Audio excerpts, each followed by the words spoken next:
তোমার কি বয়ফ্রেন্ড আছে? এমন প্রশ্ন করছো, মা আছে। আছে কি না?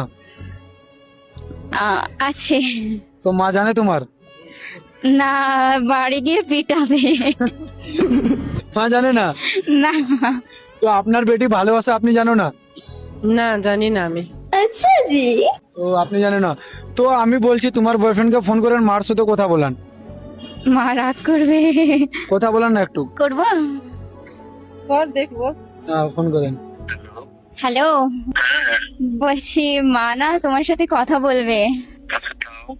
হ্যালো। হ্যাঁ আন্টি বলুন, কেমন আছেন? আমি ভালো আছি। আমি শুনছি তুমি আমার বেটিকে ভালোবাসি। হ্যাঁ হ্যাঁ, অনেক ভালোবাসি, কিন্তু আপনাকে ভয় বলতে পারিনি। কবে থেকে ভালোবাসতেছো? অনেক দিন থেকে ভালোবাসি, অনেক ভালোবাসি। আমার বেটিকে খুশ রাখতে পারবো? হ্যাঁ, অনেক কিছু আছে। আচ্ছা। আন্টি একটা কথা বলবো? হ্যাঁ বলো। তোমার বেটিকে আমি শাদি করতে চাই। আচ্ছা।